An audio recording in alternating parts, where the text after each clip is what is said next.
Good evening, student. This is lecture number 2 on molecular basis of inheritance. कौन से molecule है जो heredity को कंट्रोल करते हैं और वो किस तरीके से कहाँ पे रहते हैं, इस बात के ऊपर ये दूसरे नंबर का लेक्चर है। क्योंकि ये तो बात क्लियर हो चुकी थी क्रेगर मेंडल के ही इसमें कि कुछ तो भी ऐसे यूनिट है जो हेरिडिटी को कंट्रोल करते हैं। फिर क्रेगर मेंडल के बाद सुटन बाउरी ने ये हेरिडिटरी यूनिट क्रोमोसोम के ऊपर लोकेटेड रहते हैं, ये नियर अबाउट मेंडल के एक्सप्लेनेशन से मिलता जुलता एक्सप्लेनेशन रखा। उसको क्रोमोसोमल बेसिस ऑफ इनहेरिटेंस माने तो जेनेटिक बेसिस ऑफ इनहेरिटेंस का ही नेक्स्ट पार्ट हमने कवर कर लिया।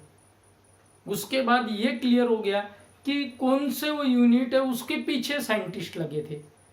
क्योंकि मैंने पहले ही बताया कि दुनिया में अमृत के खोज के पीछे मैक्सिमम साइंटिस्ट लगे थे।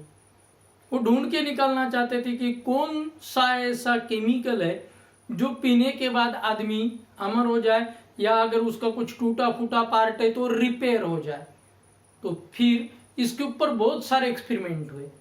पहला एक्सपेरिमेंट बहुत ही सिंपल, जो आपके सिलेबस में नहीं दिया है, वो एक्सप्लेन कर रहा हूं। एक सेल ली गई काय की प्लांट की सेल ली गई, उसको एक तरफ से कट कर दिया, काय से ब्लेड से, बिल्कुल धारदार ब्लेड से, और उसको माइक्रोस्कोप के नीचे ऑब्जर्व किया। ये सेल ने खुद को रिपेयर कर लिया। दूसरे तरफ से कट कर लिया, सेल ने खुद को रिपेयर कर लिया। नीचे से कट कर दिया, सेल ने खुद को रिपेयर कर लिया। इधर से कट कर दिया, जिधर से हर तरफ से सेल ने खुद को रिपेयर कर लिया। सेल ऑर्गेनिली एक एक करके उसमें से तोड़ते गए। लाइसोसोम तोड़ा, गोल्गी कॉम्प्लेक्स तोड़ा, उसके बाद अंदर का एंडोप्लाज्मिक रेटिकुलम तोड़ा। सेल का एक एक पार्ट तोड़ते गए तो सेल ने उसको रिपेयर किया। मगर जैसे ही न्यूक्लियस तोड़ दिया, सेल मर गई। इसका मतलब न्यूक्लियस में कुछ तो भी है यूनिट जो सेल को रिपेयर करता है। ये सेल के ऊपर क्यों आए थे? क्योंकि एकदम सिंपल है कि कोई भी चावल वगैरह पक गया तो हम काय के ऊपर से समझते हैं, उसका सिर्फ एक दाना लेते हैं, हाथ में पिचका के देखते हैं, समझ लेते हैं पक गया करके। क्योंकि पूरी जरूरत नहीं, एक यूनिट को समझना जरूरी है। और ये तब तक क्लियर हो गया था कि cell is a structural and functional unit of life. क्योंकि सेल से ही पूरा ऑर्गेनिज्म बना है, और सेल को बनाने वाला न्यूक्लियस है। अब आपको वो एक्सपेरिमेंट अच्छी तरह से बताया था किसका, फ्रेडरिक मिचर का। उसने बैंडेज के इसमें से क्या निकाली, पस सेल निकाली। म्हणजे ज्या पसच्या सेलात रंध्राच्या ज्या पेशी आहेत त्या वेगळ्या काढल्या। उसने निकालने के बाद क्या किया, उसका अलग अलग कोई केमिकल डाल के देखे कि वो कोएगुलेट कैसे होती है। उसमें उसने अल्कलाइन केमिकल जैसा ही डाला तो उसमें क्या हो गया, ये न्यूक्लिक एसिड अल्कली में, क्योंकि न्यूक्लिक एसिड माने तो डीएनए आरएनए, बाद में हम पढ़ेंगे, ये न्यूक्लिक एसिड जम गए, प्रेसिपिटेट हो गए, क्योंकि अल्कलाइन नेचर की वजह से। और फिर उस अल्कलाइन नेचर के वजह से जो जम जाते थे WBC में के न्यूक्लिक एसिड, जो प्रेसिपिटेट अलग निकलता था, जो मटेरियल, क्योंकि बाकी का सब डिसॉल्व होके बह जाता था और ये बराबर प्रेसिपिटेट नीचे बैठ जाता था। ये प्रेसिपिटेट ही काय से तो भी बना है, काय का बना है, यही कुछ जेनेटिक मटेरियल होगा, ये कोशिश होगी। क्योंकि ये प्रेसिपिटेट था काय का, न्यूक्लियन जिसको नाम दे दिया, वो एक्चुअली न्यूक्लिक एसिड और प्रोटीन का प्रेसिपिटेट था।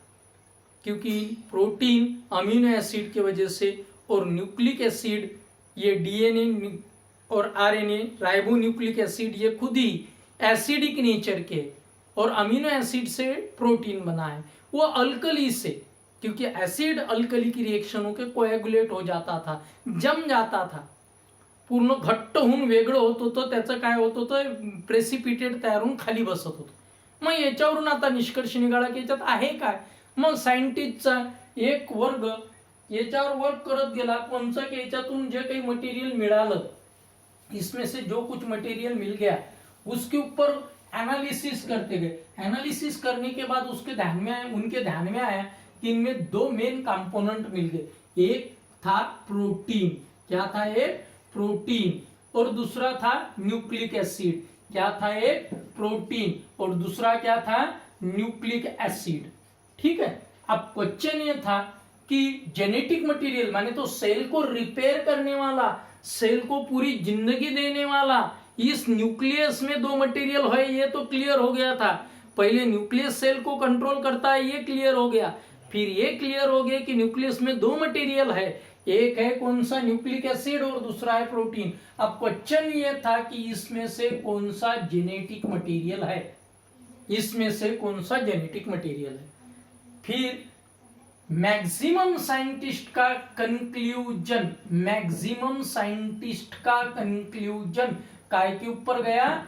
प्रोटीन के ऊपर गया, क्योंकि प्रोटीन जटिल था और प्रोटीन हेवी मॉलिक्यूलर वेट का था। न्यूक्लिक एसिड जटिल नहीं था और लो मॉलिक्यूलर वेट का था। बेटा जब आप अच्छी तरह से जो पीडीएफ की फाइल दिए उसको पढ़ेंगे ना, तब इसके एक एक बात की मैं कथा के रूप में पढ़ा रहा हूं, एक एक बात को आप इजीली क्लियर कर पाएंगे। ठीक है। अब प्रोटीन और न्यूक्लिक एसिड ये दो कंपोनेंट मिल गए। मैक्सिमम लोगों का प्रोटीन ये कंपोनेंट ही जेनेटिक मटेरियल होगा कि वही सेल को कंट्रोल कर रहा होगा, ऐसा एक कंक्लूजन निकला। उसके बाद फिर कोशिश की गई, किसने? फेड्रिक बांटिंग ग्रिप्त ऐसा इसका नाम है। अब इसने जो एक्सपेरिमेंट किया इसको मैं दोहरा रहा हूं, अच्छी तरह से ध्यान में रखना। उसने एक बैक्टीरिया यूज किया। क्या यूज किया? बैक्टीरिया। कौन सा? Diplococcus pneumoniae. मैंने आपको पहले ही बताया है कि आपके किताब में इसका नाम स्ट्रेप्टोकोकस निमोनी है। डिप्लोकोकस निमोनी, निमोनिया ध्यान में रखना। यहां पे पुराने सिलेबस का ये वर्ड है, ये है स्ट्रेप्टोकोकस। क्योंकि डिप्लोकोकस और स्ट्रेप्टोकोकस में क्या फर्क है, क्यों ऐसा कंफ्यूजन कर दिया है, बता भी देता हूं। अगर आपने गौर से देखा तो डिप्लोकोकाई माने तो ऐसे दो गोले, क्योंकि कोकाई माने तो स्पेरिकल, और स्ट्रेप्टोकोकस माने तो क्या होते हैं? ये इस टाइप के थोड़े से लंबे हुए वाले गोले, ये ऐसे, बस इतना ही। पहले वो पूरा स्पेरिकल ऐसा दिख रहा था, बाद में समझ में आया ये थोड़े लंबे हैं, इसीलिए इसका नाम स्ट्रेप्टोकोकस निमोनी रखा। इसकी दो स्ट्रेंथ है डियर फ्रेंड्स। कौन सी दो स्ट्रेंथ है? एक का नाम हम रखेंगे वायरुलेंट। क्या नाम बताया मैंने? एक का वायरुलेंट। क्या नाम बताया? याद रखना है, पूरा याद रहने चाहिए। वायरुलेंट। वायरुलेंट को हम एक और भी नाम देते हैं, वायरुलेंट को बोलेंगे हम smooth strain. Smooth, virulent, smooth या डिसीज कॉजिंग बैक्टीरिया। ठीक है, स्मूथ, वायरुलेंट, या एक और नाम है कैप्सुलेटेड। क्या नाम बताया मैंने? कैप्सुलेटेड। इन तीनों नाम में से कोई भी एक नाम यूज हो सकता है, तीनों नाम में से कोई भी एक नाम यूज हो सकता है, पक्का ध्यान में रखना। क्लियर हुआ कि सिनोनिम है। उसके दूसरी जो स्ट्रेंथ है, ये दूसरा टाइप है उसका। जैसे गुलाब का फूल एक लाल एक सफेद, एक टॉल झाड़ और एक डार्क झाड़, बिल्कुल वैसा इसकी दूसरी एक स्ट्रेंथ है, अवायरुलेंट। अवायरुलेंट, उसी को हम बोलेंगे रफ, क्योंकि इसको कैप्सूल नहीं थी, या अकैप्सुलेटेड। इसके ऊपर जो इन्फेक्शन करने के लिए जरूरी है वो कवर ही नहीं है, इसीलिए इसको रफ स्ट्रेन बोलते हैं। ऐसे दो बैक्टीरिया ले लिए, ये डिसीज करता नहीं, ये चूहे को निमोनिया करता नहीं, ये चूहे को मरवाता नहीं, ये ध्यान में रखना। ये कैसे क्या चूहा कहां से आ गया? तो एक सिंपल कंडीशन है। फेड्रिक ग्रिप ने क्या किया था? चूहे के ऊपर एक्सपेरिमेंट किए। काय के ऊपर एक्सपेरिमेंट किए? चूहे के ऊपर एक्सपेरिमेंट किए। ठीक है, चूहे के ऊपर एक्सपेरिमेंट किए। इसने चूहे में ये इंजेक्ट कर दिया। क्या इंजेक्ट कर दिया? वायरुलेंट। जैसे इंजेक्ट कर दिया चूहा मर गया। क्या हो गया? चूहा मर गया। इसलिए ध्यान में रखना, चूहा मर गया किसको इंजेक्ट करने की वजह से? वायरुलेंट को इंजेक्ट करने की वजह से। वही वायरुलेंट को इंजेक्ट किया तो क्या नहीं हुआ? चूहा मरा नहीं। पक्का ध्यान में रखना, यहाँ पे चूहा मरा नहीं, ये लाइव रह गया। अब इसी को हम इंग्लिश में बोलेंगे। और कौन से ईयर में किया? 1928, 1928। करीबन 100 साल को सिर्फ आज से 8 साल कम रह गया है 100 साल होने को। इमेजिन कीजिए, ये तब का साइंस है। तब का साइंस, जब साइकिल भी गांव में आई तो पूरा गांव देखने को आता था। तब का साइंस है, इसलिए ध्यान में रखना है। आज कितनी डेवलपमेंट हो गई होंगी इसके ऊपर, तब कितनी, आज हम कितना एडवांस हो गए, तब कितने पिछड़े थे। कि मैंने पहले ही बताया कि गांव में साइकिल आई तो सब लोग देखने को आते थे, वैसी कंडीशन। 1928 में किए वाला एक्सपेरिमेंट, इसको हम टोटल इंग्लिश में पढ़ाएंगे क्योंकि मैं ऑलरेडी इसको पढ़ा चुका हूं। In 1928 Frederick Griffith used pneumonia causing bacteria Diplococcus pneumoniae. This bacteria or Streptococcus pneumoniae having two strains, virulent which causes pneumonia to the mice, a virulent which does not causes pneumonia to the mice when get injected. Later on, what happening? He heated this virulent strain. What happening? Heated this virulent strain. Above 40 degree all the proteins get break. Above 40 degree centigrade all the proteins get break. He heated up to 70 degree. Because of that all the virulent strain get killed, because the envelope of cell and enzyme of the cell are made from protein, so this strain get killed, this strain get die. So it does not causes pneumonia to the mice. Heated strain does not causes pneumonia to the mice when injected in it. Later on, what happening? He mixed this a virulent strain which does not cause pneumonia to the mice and heated virulent which also does not cause pneumonia to the mice. Listen me carefully. Heated strain which does not causes pneumonia to the mice as well as a virulent which does not causes pneumonia to the mice. This mixture means both the component heated virulent and a virulent does not causes pneumonia to the mice, but when he mix those component and inject the mixture through the mice, what happening? Mice get die. And he clearly concluded that something will be transmit from virulent strain to the avirulent and convert the avirulent strain into virulent one. That type of transmission of the material is called as transformation. What I name? Transformation. पूरा ध्यान रखना है। क्या नाम बताया मैंने? Transformation. क्योंकि इसमें का जेनेटिक मटेरियल उसमें ट्रांसफर हुआ और इसी को हमने क्या नाम दिया?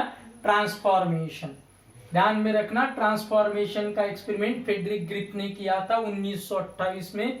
2 टाइप के बैक्टीरिया लेके, वायरुलेंट और वायरुलेंट। वायरुलेंट में का बैक्टीरिया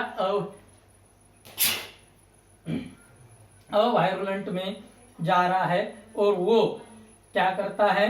अवायरुलेंट स्ट्रेन को वायरुलेंट बनाता है, नॉन कैप्सुलेटेड को कैप्सुलेटेड बना देता है, इसको कैप्सूल आती है और ये स्ट्रेंथ चूहे को निमोनिया करता है। अब ये पक्का आपके ध्यान में आ गया। ये हो गया फ्रेडरिक ग्रिथ का एक्सपेरिमेंट। और इस बात को अगर अच्छी तरह से सोचेंगे तो आप भी एक आधा अच्छा बैक्टीरिया जो हमारे को कुछ नहीं करता, सपोज दैट हमारे मुंह में करीबन 1000 बैक्टीरिया रहते, पेट में करीबन 100-200 बैक्टीरिया रहते, जैसे कि इचेरिचिया कोला, ये बैक्टीरिया हमको कुछ नहीं करते, ये रहते हैं हमारे साथ। और प्यार से रहते, बिना कुछ किए, सिर्फ मुंह में का जो अनाज है वो सड़ा के जीते।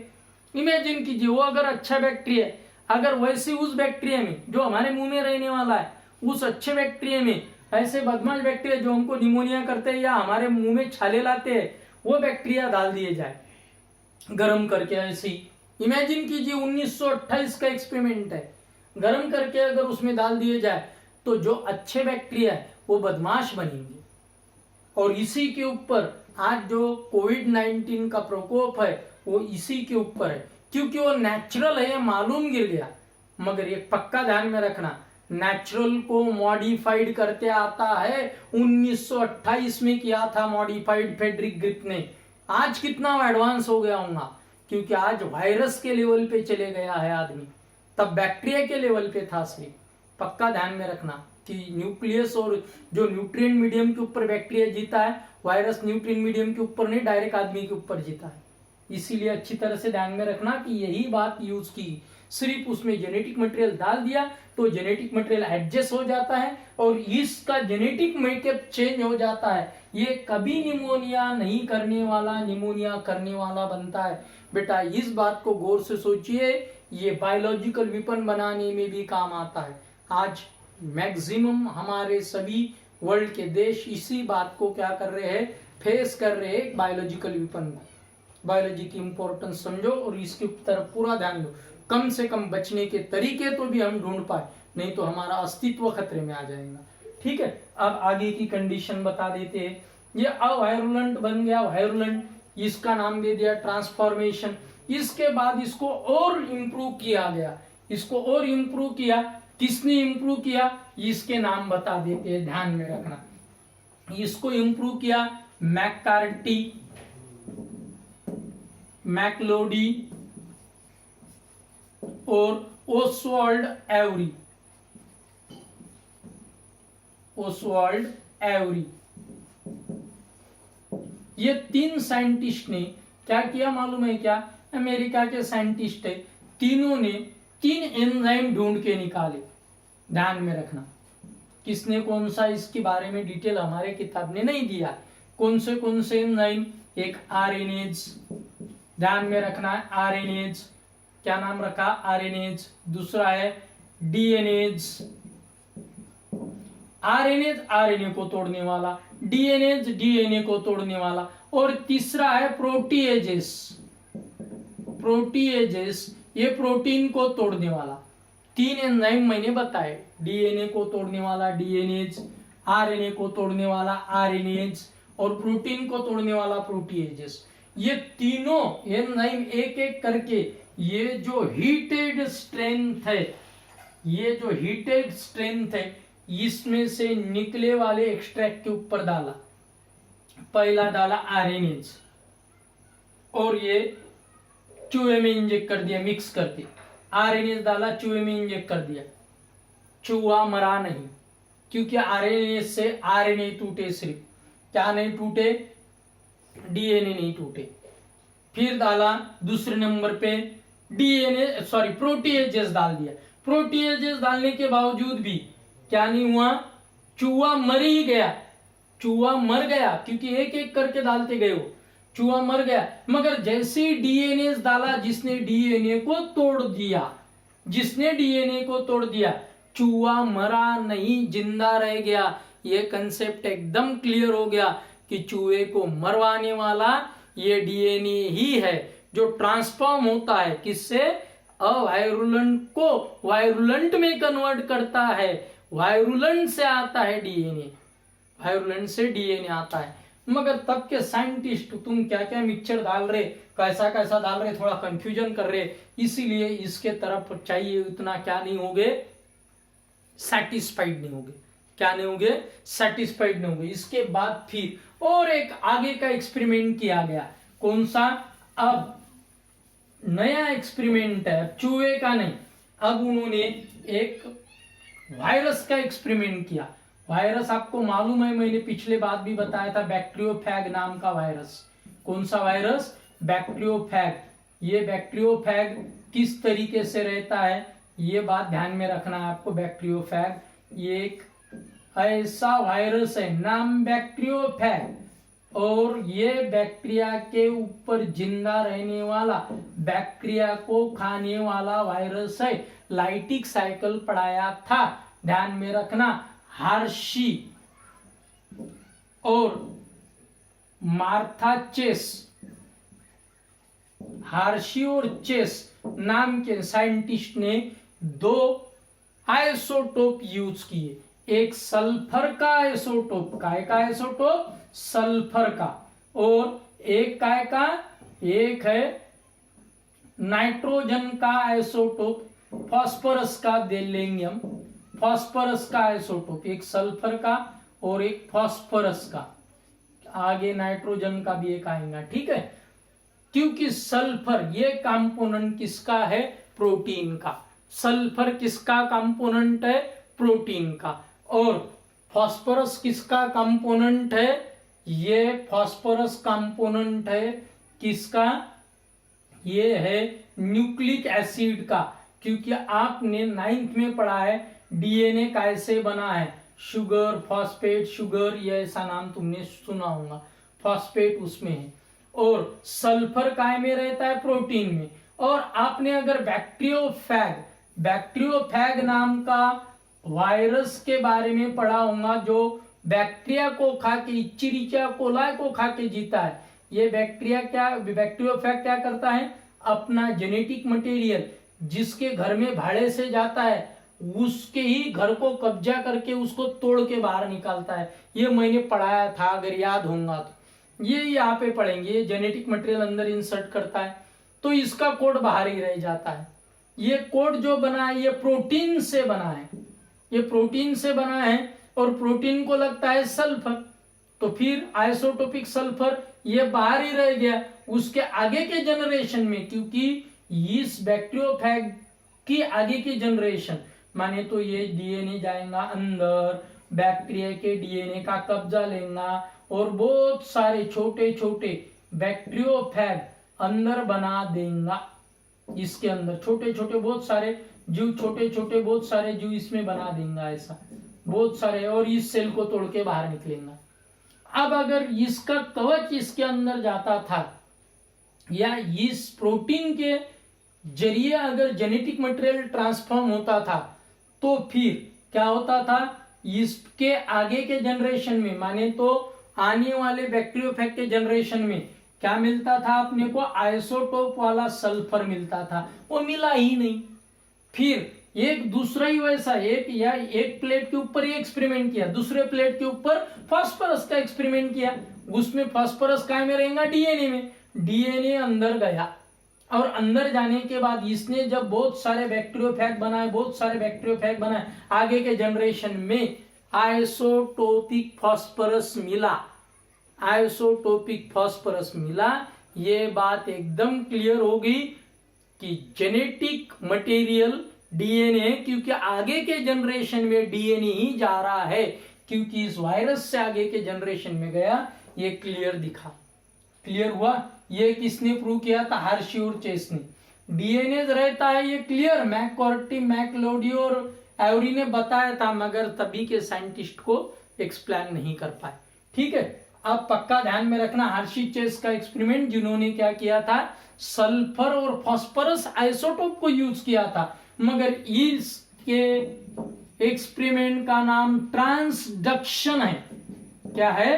ट्रांसडक्शन है। मेरे को पूरा रिपीट करना पड़ा, मैं ये बार बार रिपीट नहीं करूंगा क्योंकि अगले पीरियड में मैं पैकिंग ऑफ जेनेटिक मटेरियल पढ़ाऊंगा। क्लियर हुआ क्या? ट्रांसडक्शन एक्सपेरिमेंट क्या किया उसने? बैक्टीरियोफैग को यूज किया। अब पढ़ने के बाद अगर आपको कुछ डिफिकल्टी आती है तो वो मेरे को पूछना है। सल्फर और मेरे को आइसोटोप का नंबर बताना, और आइसोटोप के बारे में प्लीज मेरे को एक एक स्टूडेंट पर्सनली रिप्लाई करे कि आइसोटोप माने तो क्या है, आपको क्या मालूम है आइसोटोप के बारे में।